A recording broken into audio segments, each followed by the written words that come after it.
Assalamualaikum warahmatullahi wabarakatuh. Halo semuanya, selamat datang di channel kami. Hari ini aku akan menceritakan satu kisah yang menarik.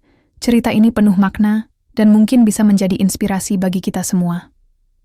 Jangan lupa like, komen, dan subscribe. Siapkan hati, nyalakan imajinasi. Mari, kita mulai ceritanya. Arwan adalah pria sederhana asal Jawa Tengah yang mengelola konter pulsa kecil di tepi jalan dekat kawasan industri. Hidupnya keras. Ia harus bekerja dari pagi hingga malam demi menghidupi adiknya yang yatim piatu dan menabung untuk masa depan yang tak pasti. Di tengah rutinitas yang itu-itu saja, hadir sosok wanita asing. Olivia, janda muda asal Inggris, yang bekerja di bagian keuangan sebuah PLTU. Olivia sering datang ke konter Arwan, hanya untuk membeli paket data atau sekadar duduk, sambil menyeruput kopi botolan. Awalnya, Arwan mengira Olivia hanya iseng atau bosan. Namun lama-kelamaan, perhatian Olivia terasa tulus. Ia tak jijik duduk di bangku plastik reyot. Ia tak mengeluh soal panas atau debu jalanan. Justru, ia mendengarkan cerita Arwan dengan mata penuh simpati. Mereka semakin dekat, namun keduanya saling menyimpan perasaan. Hingga pada satu titik, Olivia lebih dulu mengungkapkan cintanya. Saat itulah Arwan mengaku, ia pun memendam perasaan yang sama, tapi ia merasa tak pantas bagi perempuan seperti Olivia. Pertemuan mereka berubah menjadi pernikahan sederhana namun sakral. Olivia memilih tinggal di Indonesia, meninggalkan kenyamanan dan gaji besar demi bersama pria yang membuatnya merasa pulang. Dari sana, hidup mereka berubah. Dengan kecerdasan Olivia dan kerja keras Arwan, konter kecil itu berkembang menjadi bisnis besar. Namun di balik itu semua, muncul tantangan dan tekanan. Dari masa lalu Olivia yang mengejar, hingga konflik bisnis yang nyaris menghancurkan kepercayaan mereka satu sama lain. Di pertengahan cerita, rahasia lama Arwan tentang masa kecilnya terkuak, yang membuat Olivia harus memilih. Tetap di sisi Arwan, atau kembali ke Inggris. Cinta, pengorbanan, dan keyakinan menjadi kunci dalam perjalanan dua manusia.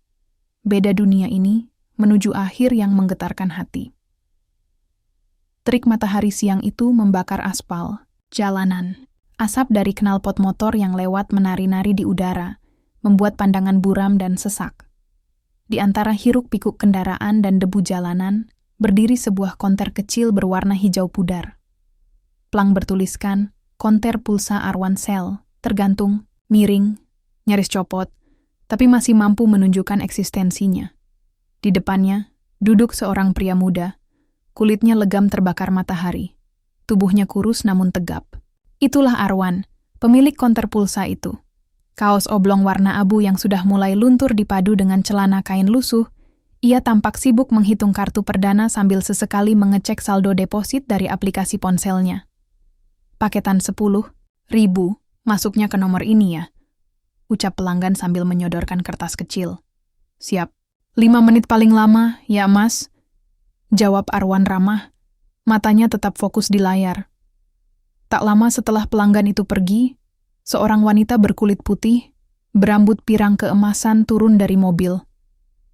Ia mengenakan blus putih dengan kancing atas terbuka, celana bahan krem yang terlipat di pergelangan, dan kacamata hitam yang memberi kesan elegan.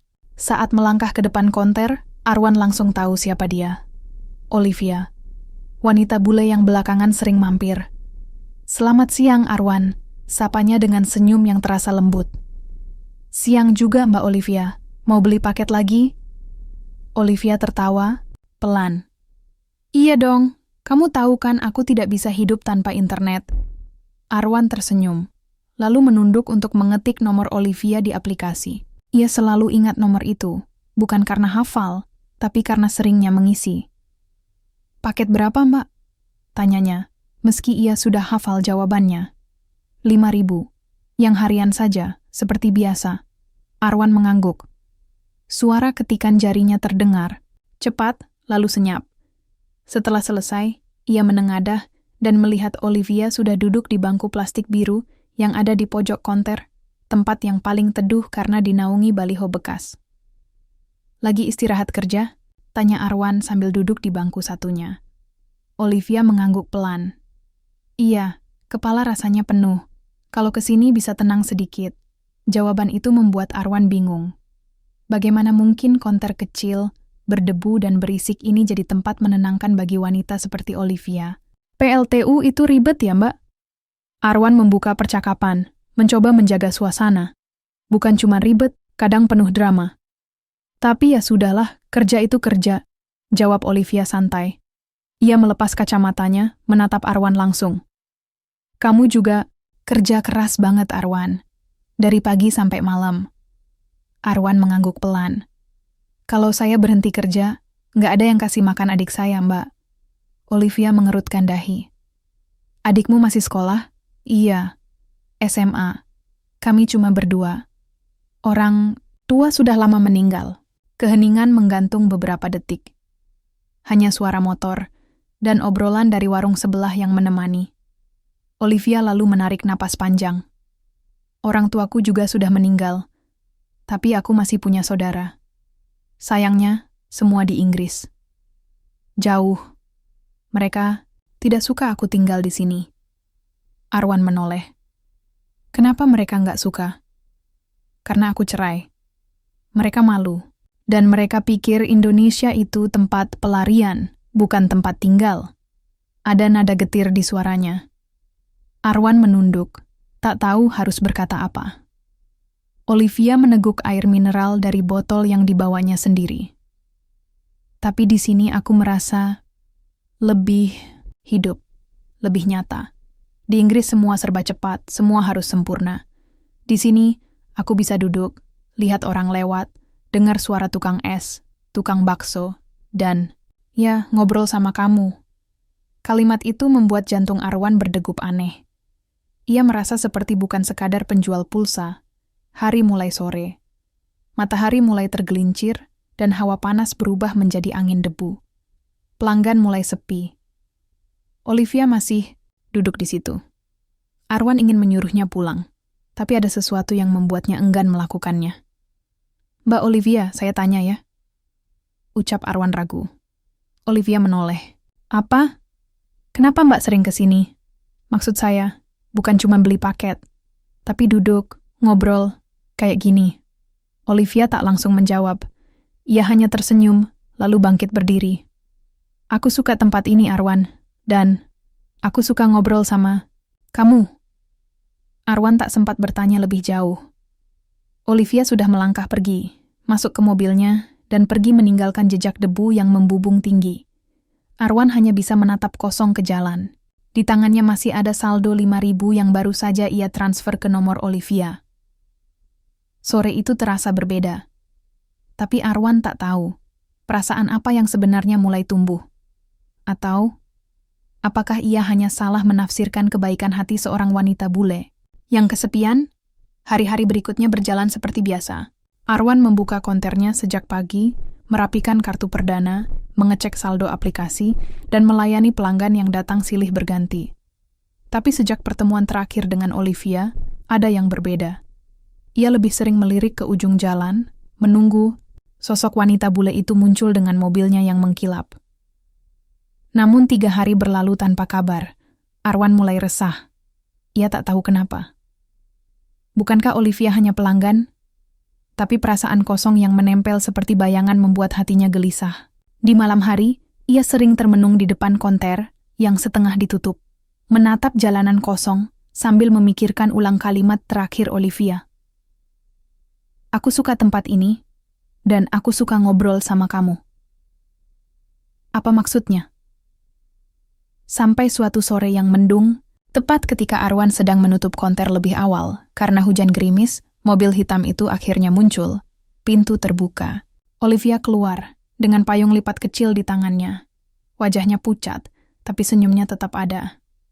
Maaf, aku lama nggak kesini, katanya pelan, berdiri di depan konter yang setengah tertutup.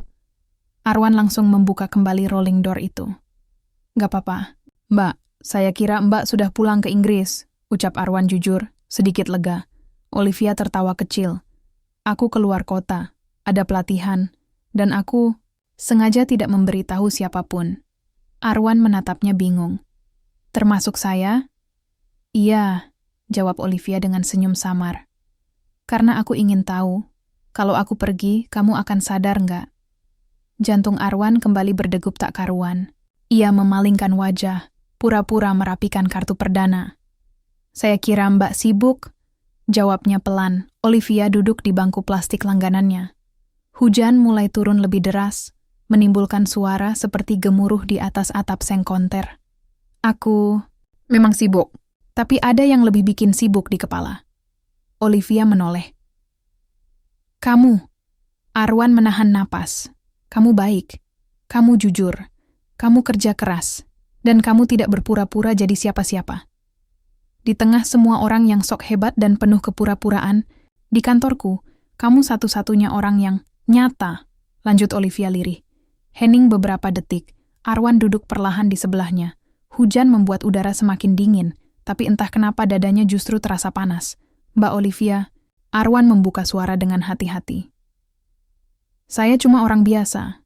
Konter ini aja kadang rugi. Saya bukan siapa-siapa. Olivia menggeleng. Jangan bilang begitu.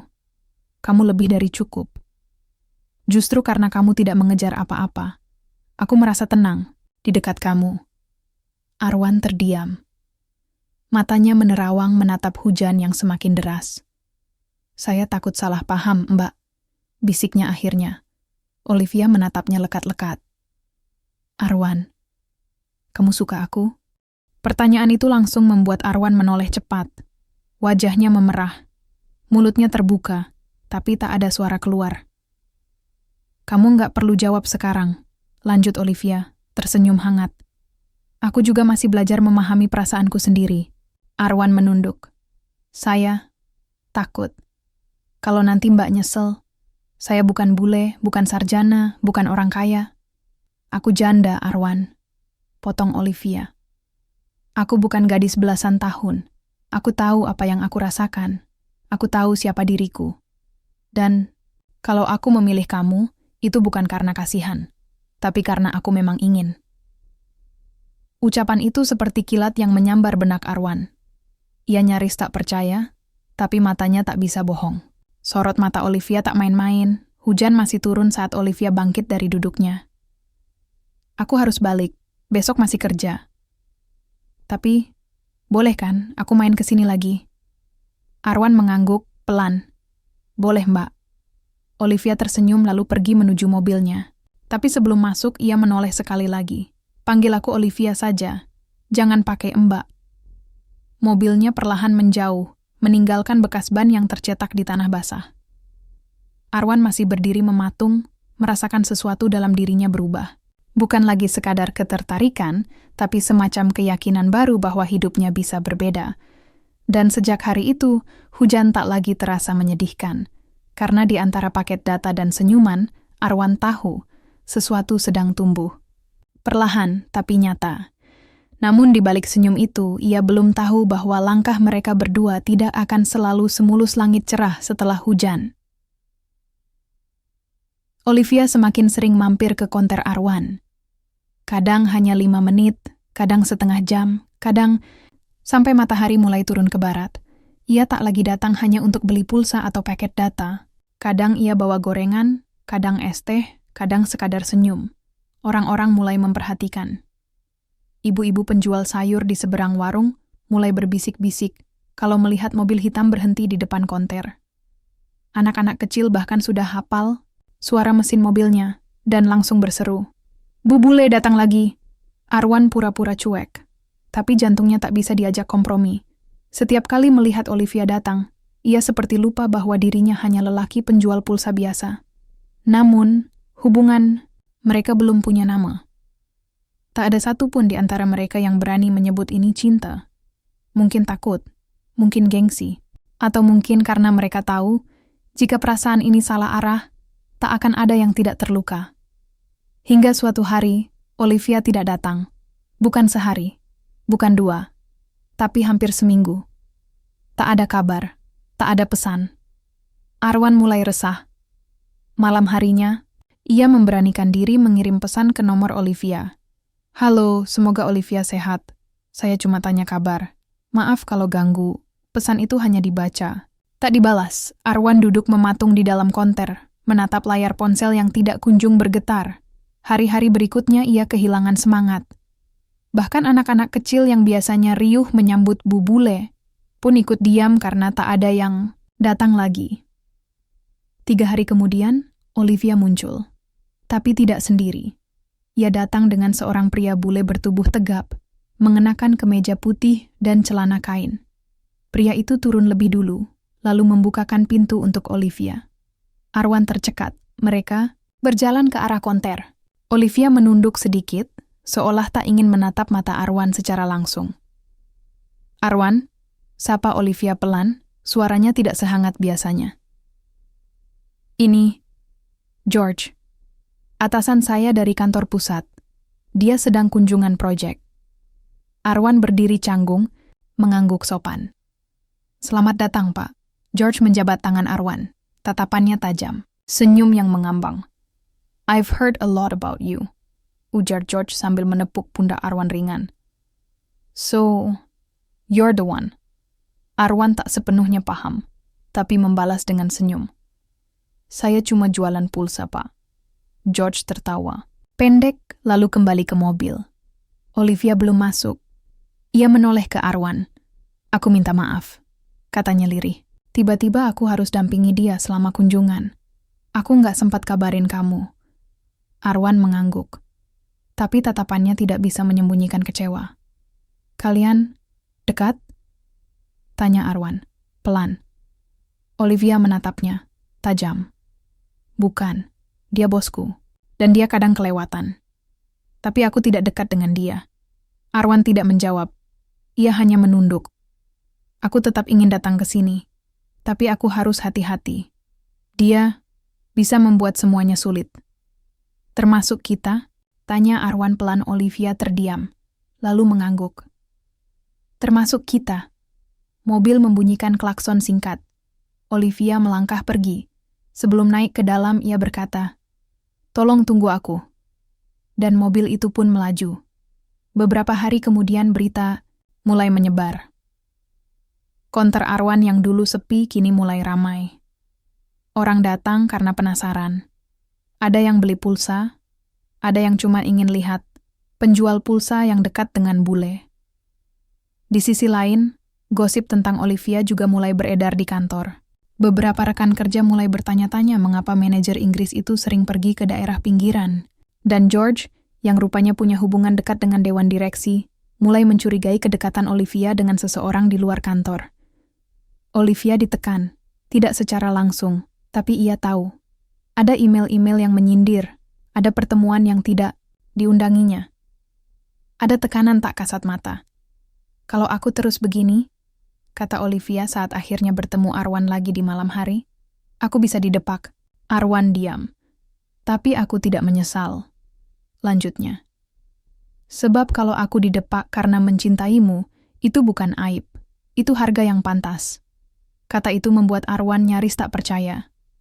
"Cinta?" Olivia mengangguk. "Iya, Arwan. Aku cinta sama kamu. Tapi dunia kita tidak mudah."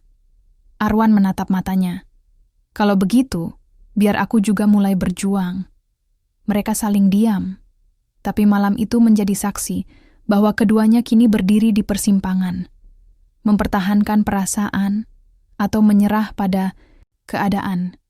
Dan di tempat lain, seseorang sedang menatap foto Olivia dan Arwan dari layar laptop dengan mata menyala penuh rencana. George tidak tinggal diam. Langit sore mulai redup ketika Arwan menutup pintu konternya lebih awal. Hari ini kepalanya penuh. Bukan soal paket data yang belum datang dari distributor, bukan juga karena saldo dompet digitalnya yang mulai tipis, tapi tentang Olivia. Tentang perasaannya yang kini nyata, namun juga rapuh. Sejak malam pengakuan itu, mereka semakin dekat. Tapi kedekatan mereka bukan tanpa bayang-bayang. George, atasan Olivia, mulai bermain dengan cara-cara yang tidak kelihatan. "Email kamu belum dibalas," begitu kata George pagi itu di kantor. "Laporan kamu minggu ini Juga telat 2 jam dari target. Apa kamu mulai kehilangan fokus, Liv? Olivia mengangguk sopan. Maaf, saya akan perbaiki. George mendekat, suaranya menurun. Atau kamu sibuk dengan urusan pribadi? Olivia menatap George dalam-dalam. Ia tahu betul arah sindiran itu. Tapi ia tidak ingin memberikan 1 sen pun reaksi. Di konter Arwan tak tinggal diam. Ia mulai berpikir lebih jauh. Ia tahu dirinya harus naik level. Tidak cukup hanya menjual pulsa dan paket internet. Ia mulai menyusun rencana membuka cabang, bahkan mencari lahan kecil di pinggir jalan utama untuk bangun konter kedua. Semua itu ia lakukan diam-diam sebagai kejutan. Bukan untuk pamer, tapi untuk menunjukkan bahwa cintanya bukan sekadar kata-kata. Bahwa ia bisa berdiri sejajar dengan Olivia, meski dari jalan yang berbeda. Namun ternyata dunia tidak semudah itu. Suatu malam, saat Arwan menutup konter, datang 2 orang pria tak dikenal. Wajah mereka keras. Tatapan mereka seperti menyimpan niat yang tidak baik. "Kamu Arwan?" tanya salah satunya. "Iya, ada perlu?" "Kamu dekat sama si bule ya, Olivia?" Arwan menegang. "Memangnya kenapa?" "Cuma mau kasih tahu. Kalau kamu tahu diri, mundur. Dia bukan buat orang seperti kamu." Tanpa menunggu jawaban, keduanya pergi. Meninggalkan bau ancaman yang tajam di udara. Arwan tidak tidur malam itu. Ia sadar, ini bukan hanya tentang cinta. Ini tentang pertarungan, status. Tentang orang-orang yang merasa memiliki kuasa dan tak terima jika seorang lelaki sederhana seperti dirinya merebut perhatian wanita yang mereka anggap lebih pantas untuk mereka. Di sisi lain, Olivia dipanggil ke ruang HRD. Di sana, sudah duduk 2 orang, kepala HRD dan George. "Olivia," ujar kepala HRD dengan suara netral, "kami menerima laporan bahwa kamu memiliki hubungan personal dengan salah satu pihak luar yang berpotensi menciptakan konflik kepentingan." "Pihak luar?" tanya Olivia, meski ia tahu siapa yang dimaksud. Pria penjual pulsa di sekitar lokasi proyek. Namanya Arwan. George berpura-pura menatap dokumen. Tak bicara sepatah kata pun. "Kalau ini benar," lanjut kepala HRD, "maka sesuai dengan aturan perusahaan, kamu bisa diberi peringatan, atau bahkan dipindah ke cabang lain." Olivia menahan napas. Apakah menjalin hubungan dengan orang luar melanggar aturan? Tidak. Jika tidak mempengaruhi performa dan citra perusahaan. Olivia menatap George. Pria itu masih pura-pura tidak tahu apa-apa. "Apa ini atas saran dari seseorang?" tanya Olivia. Tajam. Kepala HRD menghela napas. "Kami hanya menjalankan prosedur. Dan kami menyarankan agar kamu menjaga jarak dulu sampai investigasi ini selesai." Keluar dari ruangan itu, Olivia menahan tangis. Tapi bukan karena takut. Bukan karena malu. Tapi karena marah. Karena cinta yang seharusnya suci, kini dijadikan alat politik kecil di kantor. Malam itu, Olivia datang ke konter Arwan dengan mata merah. "Aku dipanggil HRD," katanya lirih. "Kalau aku tetap dekat sama kamu, aku bisa kehilangan posisiku." Arwan menunduk. Ia sudah menduga hal ini akan datang. "Aku tidak mau kamu kehilangan pekerjaan karena aku," ujarnya pelan. "Tapi aku juga tidak mau kehilangan kamu." Balas Olivia Henning. "Apa yang harus kita lakukan, Arwan?" tanya Olivia. "Kita tidak salah, tapi mereka buat seolah kita ini dosa." Arwan berpikir lama. "Mungkin kita harus berhenti sembunyi." Olivia menatapnya. "Maksudmu?" "Aku akan lamar kamu. Kita nikah, Liv. Kalau mereka mau jatuhkan kamu karena dekat sama aku, maka kita buktikan. Kita bukan main-main. Kita serius." Olivia tercengang, air matanya menetes. Ia tidak pernah menyangka seorang Arwan, lelaki yang sederhana itu, akan berkata sedalam itu. "Tapi bagaimana dengan pekerjaanmu? Bisnismu? Nanti kamu diserang." Arwan tersenyum.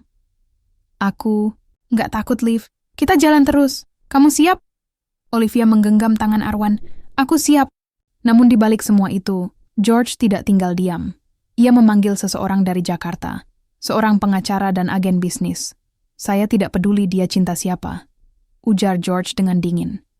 Yang saya mau, Olivia keluar dari proyek ini. Dan lelaki kampung itu hancur. Dan permainan mulai berubah menjadi lebih kotor, lebih dalam, lebih berbahaya. Akankah Arwan dan Olivia mampu bertahan? Langit siang itu bersih. Matahari menggantung tinggi, menyinari halaman kecil tempat digelarnya akad nikah sederhana antara Arwan dan Olivia. Tak ada pelaminan mewah, tak ada fotografer profesional, tak ada catering mahal. Hanya ada tikar, bunga-bunga dari kebun tetangga, dan senyum-senyum penuh haru dari warga sekitar. Olivia mengenakan kebaya putih sederhana, rambutnya disanggul rapi dengan hiasan melati. Arwan duduk di depan penghulu, berkemeja putih dan sarung tenun khas Bugis, pemberian pamannya yang dulu merantau di Makassar. Saksi hanya 2 orang, tetangga dekat yang juga pelanggan setia konter. Dengan sekali lafaz, Arwan sah menjadi suami. Olivia. Semua yang hadir bersorak gembira. Beberapa ibu-ibu bahkan tak kuasa menahan air mata. Mereka tahu perjuangan cinta pasangan ini tidak main-main. Warga kampung kecil itu mendukung, meski dunia luar mencibir. Setelah akad, mereka makan bersama. Nasi tumpeng buatan Bu Marni laris disantap. Olivia bahkan duduk lesehan bersama anak-anak kecil, menyuapi mereka sambil tertawa lepas. Tak ada jarak antara bule dan warga kampung. Yang ada hanya rasa hangat yang menjalar dari hati ke hati.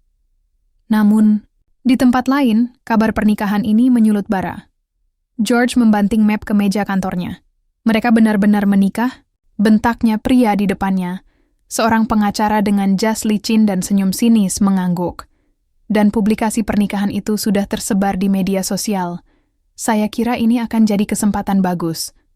George berjalan mondar-mandir. Aku mau Olivia keluar dari perusahaan. Hari ini juga. Bisa, kata pengacara itu. Tapi kita harus main cantik. Kita gunakan klausul konflik kepentingan. Kalau perlu, kita tekan distributor pulsa lokal untuk menjatuhkan usaha Arwan. Lakukan. George tak sadar. Dendamnya sudah lebih dari profesional. Ia sakit hati karena ditolak, karena seorang pria yang dianggap tak sepadan bisa mendapatkan apa yang tak bisa ia miliki, dan ia tidak akan membiarkan itu terjadi tanpa balas. Sementara itu, Arwan dan Olivia memulai kehidupan baru mereka. Mereka tinggal di rumah kontrakan kecil di belakang konter pulsa. Olivia berhenti dari pekerjaannya secara resmi, ia memilih keluar daripada tunduk pada tekanan George. Keputusannya bulat, ia ingin membangun hidup bersama Arwan, dari nol. Arwan bekerja siang malam. Ia mengurus konter, mencatat penjualan, bahkan mulai menjual aksesoris HP dan servis ringan. Olivia membantunya, di belakang layar, membuat desain promosi, mencatat laporan keuangan, bahkan menerjemahkan kerjasama dengan supplier luar negeri. Mereka adalah pasangan yang saling menambal kekurangan. Namun tak lama setelah itu, badai mulai datang. Suatu hari, distributor utama pulsa memutuskan kerjasama secara sepihak. Tanpa alasan jelas, stok pulsa menipis, pelanggan mulai komplain. Ada apa, Wan? Tanya Olivia. Aku juga nggak ngerti.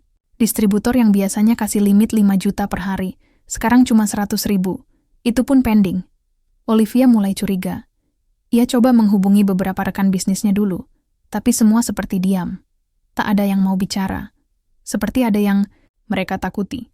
Lalu malam itu seseorang melempar batu ke atap rumah mereka. Brak, Arwan keluar dengan kayu di tangan, tapi yang ia lihat hanya bayangan yang kabur di tikungan jalan. Olivia memeluk Arwan dari belakang. Mereka mulai, Wan. Arwan menggenggam tangan istrinya. Kita nggak akan mundur. Esok harinya, konter mereka dilempari telur busuk. Ada tulisan di tembok. Bule jangan bikin rusak kampung ini. Berita mulai menyebar. Ada yang membela, tapi tak sedikit pula yang mencibir. Netizen mulai menyerang Olivia, menuduhnya mencuri lelaki lokal dan menghancurkan norma. Arwan memutuskan bertemu langsung dengan distributor. Di sana, ia diterima oleh manajer yang enggan menatap matanya. Saya minta maaf, Mas Arwan. Ada tekanan dari atas. Kami diminta memutus kerja sama dengan mitra yang terhubung dengan Isu sensitif. Isu sensitif apa? Arwan menatap tajam. Pernikahan Anda. Arwan tertawa kecil, getir. Jadi nikah sama istri sendiri sekarang termasuk dosa. Bisnis, ya? Manajer itu menunduk. Tak bisa menjawab. Malamnya Olivia menemukan surat kaleng di depan rumah. Isinya hanya satu kalimat. Kalau kamu tidak pergi, Arwan akan hancur. Tangannya gemetar. Ia tak ingin Arwan menderita karena dirinya, tapi ia juga tak mau menyerah. Aku harus melawan ini, Wan, katanya malam itu. Dengan cara apa? Olivia mengangkat wajahnya. Matanya tak lagi basah. Kini ada api. Aku akan lawan George. Lewat jalur hukum. Aku tahu kontrak dia. Aku tahu pelanggaran-pelanggarannya. Aku akan bongkar semua, bahkan kalau harus sampai ke media. Arwan menggeleng. Itu berbahaya, Liv. Apa yang lebih berbahaya dari melihat kamu dihancurkan karena aku diam? Hening, aku tidak akan biarkan kita kalah, Wan. Kita sudah sampai sejauh ini. Arwan memeluk Olivia. Di luar, suara angin malam mengaduk dedaunan. Tapi di dalam rumah kecil itu, cinta mulai berubah menjadi kekuatan. Sementara itu, George menerima sebuah pesan dari seseorang. Dia mulai bergerak. Haruskah kita buat langkah terakhir? George mengetik cepat. Ya. Sebelum dia bicara, kita harus bungkam. Dan permainan ini belum selesai. Malam itu hujan turun pelan, membasahi atap rumah, kontrakan Arwan dan Olivia. Aroma tanah basah menyeruak masuk lewat celah jendela yang terbuka sedikit. Di dalam rumah, Olivia duduk di depan laptop, wajahnya serius menatap layar. Berkas-berkas bukti pelanggaran George, dari manipulasi laporan keuangan hingga tekanan ilegal terhadap karyawan, sudah ia susun rapi. Aku akan kirim ini ke media dan LSM besok pagi, katanya pada Arwan, yang tengah menggulung kabel charger di lantai. Yakin ini aman? Tanya Arwan lirih, Olivia menoleh. Tidak. Tapi kalau kita diam, mereka akan menang. Mereka sudah mulai menekan hidup kita. Sekarang giliran kita menekan balik. Tiba-tiba listrik padam. Suasana hening sejenak. Lalu terdengar langkah kaki pelan di luar. Arwan refleks bangkit, mengambil senter. Ia mengintip lewat jendela kecil yang menghadap ke jalan. Samar. Ia melihat dua bayangan berpakaian gelap berdiri tak jauh dari gerbang. Liv, bisik Arwan. Ada orang di luar. Belum sempat Olivia bereaksi, pintu belakang digedor keras. Duar! Duar! Keluar! Olivia! Keluar kamu! Teriak seseorang dalam bahasa Indonesia yang patah-patah. Jantung Olivia nyaris berhenti. Ia mengenali suara itu. Suara pria yang dulu mengantar dokumen George ke rumahnya di Inggris. Pria bayaran Marwan menarik tangan Olivia dan membawanya ke kamar belakang. Mereka mengunci pintu dan mengganjalnya dengan lemari. Liv, hubungi polisi, bisik Arwan sambil mencari sesuatu yang bisa digunakan untuk bertahan. Olivia menggenggam ponselnya, menekan nomor darurat, tapi sinyal hilang. Tidak ada jaringan. Bisiknya panik. Braki, pintu depan jebol. Arwan mengatur napas. Ia tak punya senjata, hanya sebatang besi bekas penyangga jemuran. Tapi matanya penuh tekad. Kalau mereka masuk, lari lewat jendela belakang, katanya. Olivia menggeleng. Aku nggak akan tinggalin kamu. Langkah kaki semakin mendekat, lantai kayu berderit. Mereka tahu hanya tinggal beberapa detik sebelum pintu kamar didobrak. Tapi saat itu, terdengar suara klakson keras dari luar rumah. Lalu suara beberapa pria berteriak. Woi, apa kalian lakukan di rumah orang? Warga tetangga yang biasa beli, pulsa rupanya mendengar kegaduhan dan langsung memanggil warga sekitar. Para pelaku kabur terbirit-birit ke gang belakang. Arwan berlari keluar, tapi hujan sudah menutup jejak mereka. Malam itu, mereka selamat, tapi itu hanya peringatan. Esoknya, Olivia dan Arwan melapor ke polisi. Sayangnya, tidak banyak yang bisa dilakukan tanpa bukti kuat. Kami akan patroli lebih sering di sekitar rumah Anda, kata salah satu petugas. Tapi Arwan tahu, perlindungan itu tipis sekali. Olivia makin yakin, ia harus bertindak. Ia mulai mengirim bukti ke media lokal dan internasional. Ia juga menghubungi mantan atasannya di London, yang dulu pernah jadi korban tekanan George. Sedikit demi sedikit, nama George mulai disebut di berbagai platform. Namun George tidak tinggal diam. Beberapa hari kemudian, Olivia diculik saat sedang membeli kebutuhan dapur di warung. Ia dibekap dan dimasukkan ke dalam mobil van hitam. Semuanya terjadi begitu cepat. Hanya satu orang saksi mata, anak kecil, yang melihat mobil itu melaju ke arah pabrik tua di pinggir kota.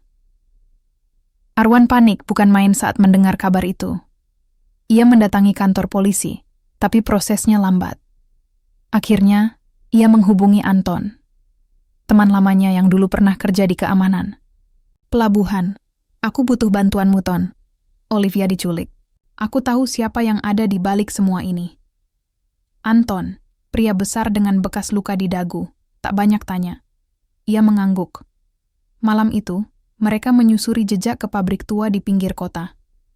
Saat tiba di sana, suasana sepi. Hanya ada suara jangkrik dan angin yang meniup plastik-plastik bekas. Tapi Arwan tahu istrinya di sana. Ia mendobrak pintu belakang dengan kayu. Di dalam, Olivia terikat di kursi, mulutnya dibekap lakban. Di sekelilingnya ada dua pria bertubuh kekar, terkejut saat Arwan dan Anton masuk. Pertarungan singkat tak bisa dihindari. Arwan terkena pukulan di rahang, tapi berhasil menjatuhkan satu pria dengan hantaman besi. Anton menahan yang lain, mengunci gerakannya. Mereka berhasil membebaskan Olivia. Saat itu juga, suara sirene polisi terdengar mendekat. Ternyata Anton sudah menghubungi kontak lamanya sebelum datang ke lokasi. Para pelaku ditangkap. Salah satunya mengaku bahwa mereka dibayar oleh seseorang dari perusahaan tempat George bekerja. Beberapa hari kemudian, media mulai memberitakan penculikan Olivia dan keterkaitannya dengan kasus korupsi serta intimidasi di perusahaan tempat George bekerja. Nama George mencuat, tekanan publik membesar. Olivia diminta tampil di wawancara televisi, dan ia menyampaikan semuanya, dengan tenang, jelas, dan penuh keberanian. "Kami hanya ingin hidup sederhana. Tapi kekuasaan membuat orang-orang merasa berhak menginjak hidup kami. Ini bukan hanya tentang saya dan suami saya. Ini tentang bagaimana kita, rakyat kecil, dilihat oleh mereka yang punya kuasa." Wawancara itu viral. Olivia menjadi simbol perjuangan warga biasa melawan intimidasi. Arwan, ia tetap membuka konter pulsanya, walau kini antrean makin panjang. Banyak orang datang bukan hanya untuk beli pulsa, tapi untuk menyampaikan rasa hormat. Namun, cerita belum usai. George masih bebas. Ia menghilang, tak diketahui keberadaannya. Tapi bagi Arwan dan Olivia, satu hal sudah pasti. Mereka tidak lagi hidup dalam ketakutan. Dan saat Arwan menatap mata istrinya malam itu, ia tahu cinta mereka tidak hanya menyatukan dua hati, tetapi juga mengubah takdir. Langit pagi di kota kecil tempat Arwan dan Olivia tinggal kini tampak lebih cerah. Hujan yang sempat mengguyur beberapa hari terakhir digantikan cahaya hangat matahari. Konter pulsa milik Arwan, yang dulu hanya berupa etalase kecil dari triplek kini, telah berubah menjadi bangunan semi-permanen yang rapi. Di atasnya, terpampang, papan bertuliskan Arliv Communication, Pulsa, Data, and Solusi Digital. Nama itu singkatan dari Arwan dan Olivia. Sudah 2 bulan sejak kejadian penculikan itu. Olivia kini kembali beraktivitas, walau dengan penjagaan lebih ketat. Ia tidak lagi bekerja di PLTU, melainkan membantu Arwan mengelola konter mereka yang berkembang pesat karena dukungan masyarakat dan sorotan media. "Aku tidak menyangka konter ini bisa seluas ini," ucap Olivia sambil tersenyum, menata stok. Kartu perdana di etalase kaca Arwan mengusap peluh di dahi. "Aku cuma penjual pulsa, tapi sejak kamu datang semuanya berubah." Olivia memandang suaminya dalam-dalam. "Bukan cuma konter yang berubah, Arwan. Hidup kita juga." Kini mereka memiliki 3 karyawan. Seorang ibu janda yang dulunya pengangguran, pemuda lulusan SMK yang butuh penghasilan, dan seorang bapak tua pensiunan. Konter itu bukan sekadar tempat jualan, tapi juga tempat belajar, berbagi cerita, dan saling menguatkan. Olivia membimbing karyawan dalam manajemen stok dan pelayanan pelanggan. Arwan mengajarkan hal teknis dan pemasaran. Mereka berdua bahkan mengadakan pelatihan gratis setiap Sabtu sore bagi anak-anak muda yang ingin belajar usaha kecil. Suasana bahagia terasa. Tapi, seperti matahari yang tak selamanya bersinar, kabar buruk datang dalam diam. Sore itu, saat Arwan hendak menutup konter, seorang pria asing datang. Wajahnya asing, kulitnya kecoklatan, posturnya tinggi besar. Ia membawa selembar kertas dan menyodorkannya diam-diam ke Arwan. Surat itu berisi satu kalimat yang membuat darah Arwan membeku. George telah kembali. Arwan menatap pria itu. Siapa kamu? Teman dari seseorang yang dulu pernah kamu... Tolong, jawabnya sebelum pergi begitu saja. Arwan buru-buru masuk ke dalam dan menunjukkan surat itu pada Olivia. Dia kembali? Bukankah katanya sudah melarikan diri ke luar negeri? Bisik Olivia. Kalau dia kembali, bukan untuk diam, gumam Arwan. Dia pasti ingin membalas. Malam itu mereka tak bisa tidur. Olivia membuka berkas-berkas lama yang sempat dikumpulkannya. Catatan proyek, rekaman percakapan, bukti transaksi korupsi. Ia sadar, mereka menyimpan bom waktu, dan George tahu itu. 2 hari kemudian, berita heboh meledak. Seorang mantan petinggi perusahaan PLTU tertangkap di pelabuhan, menyamar sebagai pengusaha ekspor kayu. Ia ditahan oleh petugas imigrasi karena dicurigai menggunakan identitas palsu. Nama dalam paspornya bukan George, tapi saat wajahnya disorot kamera, Olivia langsung mengenalinya. Itu dia, katanya lirih. Itu George. Penangkapan George kembali membangkitkan perhatian media. Wartawan mulai berdatangan ke konter Arliv Communication, mewawancarai Arwan dan Olivia. Banyak yang bertanya, apakah mereka akan memberi kesaksian di persidangan? Olivia menatap kamera dengan tenang saat diwawancarai. Kalau saya harus bicara, di pengadilan demi keadilan, saya siap. Tapi bukan untuk balas dendam. Saya hanya ingin menunjukkan bahwa tidak semua orang bisa dibungkam dengan ancaman. Sementara itu, di balik jeruji tahanan, George hanya tertawa. Kalian pikir ini akhir? Gumamnya sambil menatap berita dari layar kecil. Ia masih punya koneksi, masih punya rencana. Malam harinya, Olivia berbicara dengan Arwan sambil duduk di depan rumah. Kita tidak bisa hidup dalam ketakutan terus. Tapi, kita juga tidak bisa sembrono. Kita perlu waspada. Arwan mengangguk. Aku akan perkuat CCTV, tambah lampu, dan minta warga tetap siaga. Tapi satu hal yang tidak akan berubah, Liv. Apa itu? Cinta kita dan perjuangan kita. Kalau kita bisa hadapi badai sebelumnya, kita juga bisa hadapi ini. Olivia memeluk Arwan. Angin malam meniup pelan rambutnya. Mereka tahu, ujian belum usai. Tapi kali ini, mereka tidak sendirian. Di belakang mereka, ada warga, sahabat, dan harapan yang telah mereka bangun dari sebuah konter kecil, yang kini menjadi simbol perlawanan dan harapan. Gedung pengadilan di pusat kota pagi itu dipenuhi wartawan. Kamera, mikrofon, dan sorotan mata publik mengarah ke satu sosok. Olivia Marlowe, janda muda asal Inggris yang kini berdiri sebagai saksi kunci atas kasus korupsi raksasa yang mengguncang PLTU. Di sampingnya Arwan, pria sederhana penjual pulsa yang dulu tak pernah menyangka hidupnya akan sejauh ini. Ia menggenggam tangan Olivia dengan kuat, memberi isyarat bahwa apapun yang terjadi hari ini, mereka akan menghadapinya bersama. Siap? Bisik Arwan pelan. Olivia mengangguk. Aku siap bukan karena aku kuat, tapi karena kamu ada. Di dalam ruang sidang, George duduk dengan jas mewah, wajahnya dingin tanpa penyesalan. Ia yakin koneksi lamanya akan membersihkan namanya seperti sebelumnya. Tapi kali ini berbeda. Kali ini, ia berhadapan dengan seorang wanita yang tak takut kehilangan apapun, karena ia telah kehilangan segalanya dan berhasil bangkit. Olivia berdiri di depan hakim. Dengan suara tenang, ia memutar rekaman lama, bukti suap, transfer ilegal, dan percakapan yang menunjukkan keterlibatan George dalam pencucian uang serta eksploitasi pekerja asing. Para hadirin terdiam, bahkan jaksa pun sesaat kehilangan kata-kata. Fakta demi fakta dilontarkan Olivia, lengkap dengan dokumen yang ia simpan sejak dulu, diam-diam, dengan tekad suatu saat kebenaran harus diungkap. George tersenyum mengejek, "Buktimu tak akan bertahan di pengadilan." Tapi hakim mengetuk palu dan berkata, "Kami akan membawa kasus ini ke tahap selanjutnya berdasarkan bukti yang sangat kuat dari saksi." Wajah George menegang. Untuk pertama kalinya, Arwan melihat raut ketakutan di wajah musuh yang selama ini hanya ada dalam bayangan malam mereka. Beberapa minggu kemudian, sidang putusan digelar. George dinyatakan bersalah atas 5 tuduhan berat dan dijatuhi hukuman 20 tahun penjara. Beberapa kroninya juga ditangkap. PLTU tempat Olivia dulu bekerja mengalami restrukturisasi besar-besaran dan mengganti manajemen atas permintaan pemerintah pusat. Kemenangan ini bukan hanya milik Olivia, tapi juga milik setiap orang kecil yang selama ini dianggap tak mampu melawan sistem. Hari berganti, dan kehidupan mulai tenang kembali.